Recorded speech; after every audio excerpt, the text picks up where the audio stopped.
Hi, welcome to Edwards, Caterpillar's proving ground in Illinois. I want you to meet Hubert Rowland, who's everybody's favorite redneck from Nitro Circus. He's the guy who puts together stunts and does mechanic work, and he's a personality there. And what he's done with Caterpillar is help them build this amazing Hot Wheels track in real life size. Hubert, what was the challenge here? What made you decide this one I got to be on? Honestly, I got a call from the stunt coordinator for this whole event. Doing stunts and building stunts, it's actually a very small circle. Yeah. So like what I do as far as stunts and tracks and stuff like that, there's probably less than 100 people in the world that do it like consistently for a living. Mm-hmm. And then as far as stunt people like drivers and stunt coordinators for Hollywood and whatever, also very, very tight circle. So kind of knowing the same people, I just get a call and said, hey, you know, we got a project with Caterpillar and Hot Wheels, and we want you to come out and, you know, help design and build the course and all that kind of stuff. And I was like, well, why not? Of course. Well, you've got some background in heavy equipment, right? I mean, so there was that attraction, I assume. Oh, of course. You know, I'm from the hills of Tennessee, very, very small town, but I grew up with a love for off-road. I grew up with mechanics in the family.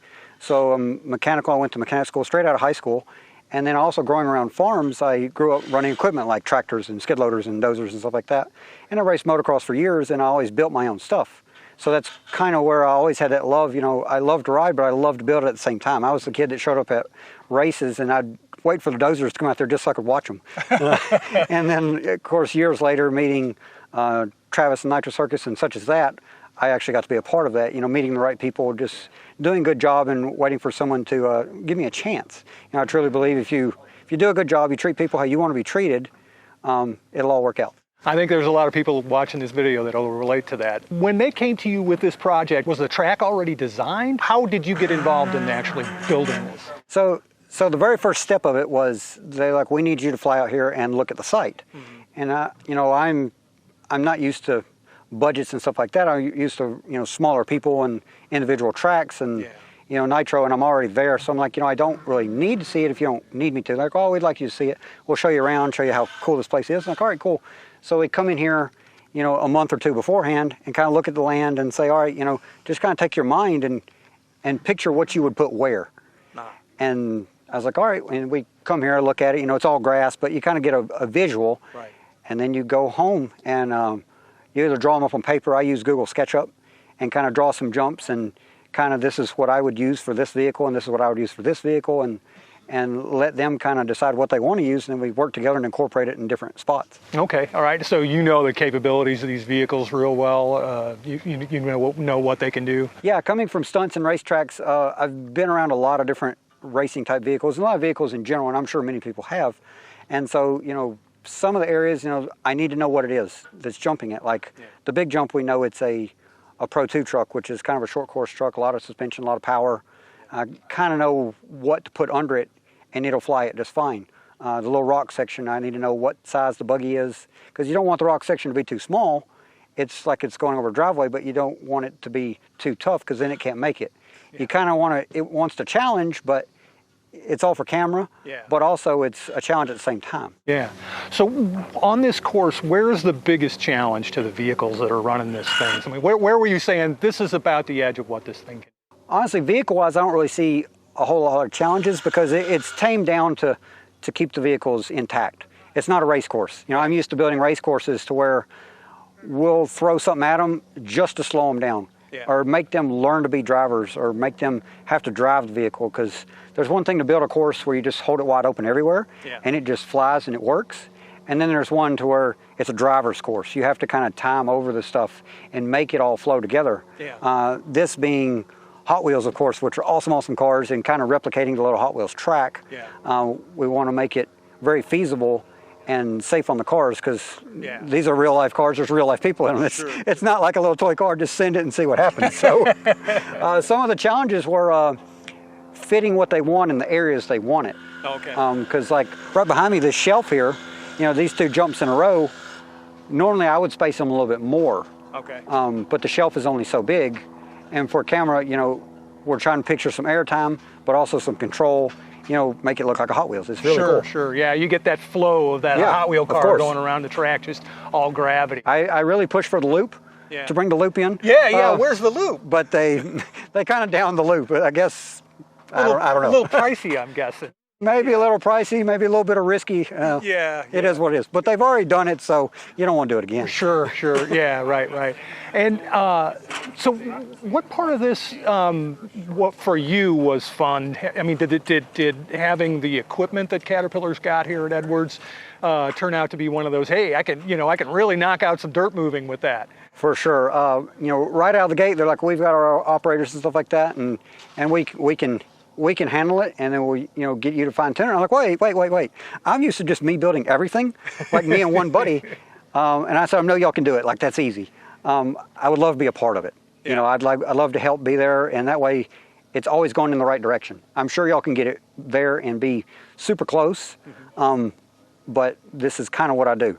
I would like to just be there to make everyone feel better. Sure. And they're like, yeah, sure, we'd love to have you out. And so when you're saying this is what I do, you mean the stick time? Like time in a machine. Yeah. That's what I love. I mean, sure. I'm grateful for every day, but I'm super grateful to be able to run really nice equipment with air conditioner, and all the new technology is unreal. And then of course they get to show me the Cat 3D grade. Yeah. They put all my designs in it. Yeah. And then super helpful because it keeps all the dirt going in the right spot. You don't get drifting off too far. And I was like, well, I'd be interested in seeing how that works. I was like, oh yeah, for sure. So they're like, you got to get it close, and then you can hit auto, and it'll do the final deal. And sure enough, like, it did it like beyond my expectations. So you'd not used any of that technology? I've never used before? any kind of technology. Our technology is sticks, a hammer, some spray paint, and a tape measure. Okay, That's just what we do. Yeah. But this is definitely eye-opening experience. Sure. Sure. What was it like getting used to using that 3D? Right out of the gate, it's like, well, who put a tablet here in the cab? I was like, is that for movies or games or whatever? Right. No, it's 3D grade, and you get to zooming out and you see all this 3D sketch, and there's a little dozer sitting there, and you hit auto, and there it is following up the hill, and it's doing its thing, and I'm like, it's amazing work. You still have to be an operator to get it close. Yeah. You need to be able to get it on grade and get it within a few inches, and then it'll take over and do the rest. But there's a one little section I try to just let it do its thing. I made it flat and I hit auto, and it's just like a CNC machine or anything like that. It only knows what you tell it. Yeah. So it's programmed, and it sees drop 3 feet. Well, the blade goes 3 feet and it just starts diving. Well, the dozer physically can't push it. Yeah. So you have to get it close and then let it do its thing. Okay. So you have to be an operator, but it makes the final project, or the final end of it, very easy. Yeah, all right. Well, I know you've spent some time riding off-road and that sort of thing. Are you wishing you had some bikes with you for this, to use this track? Honestly, like, it looks like a lot of fun. And you can call me a Debbie Downer or whatever, but honestly, like, when I'm on a job, that's the job. Right, sure. I'm there to work, and I'll work until it's done. And then if there's some free time, cool. If it's not, it's okay. That's what I'm here for. Yeah. I did bring some machines for the drivers to test on if they want to test on them a little bit, just so they don't put a lot of time on the actual stunt cars. Oh, okay, I see. So it'll just be depending on whether they really want to or not. But I do have you brought one. cars with you? Yeah, I brought two Can-Am off-road buggy vehicles that I drive and race and all that kind of stuff. So if they're just sitting around, maybe we could we might do. I mean, hey, it all depends on legal. Yeah, what they say, yes or no. No, I don't think we would. I'm okay with it, but I don't know if they are. That's interesting. So these vehicles are like sort of Can-Am level vehicles. Yeah. So the vehicles that I drive and I work with is Can-Am off-road vehicles, and then I'm running the more extreme sport vehicles, the X3 and such as that, which are very, very capable of doing anything out here, and then some. The jump truck and stuff they're using, same thing. Very capable and then some. Mm-hmm. So it's all about matching the vehicle for what it's going to be on. Yeah. Sure. On a course like this. How much modification are there to the cars that are actually doing the stunts and on camera? So the actual different vehicles they're using, I know they're using a couple of smaller, kind of like street cars. Those cars were actually used in the Hot Wheels Loop. Oh, okay. That's what they were built for, and then they bring them here and they'll do a lot of sliding and stuff like that. You have the jump truck, which is labeled a Pro 2. It's pushing roughly 500 to 600 horsepower. It's two-wheel drive, but it's dealing with probably about over 2 foot of suspension travel. Right, right. It's So the street cars, how much suspension travel is there in those?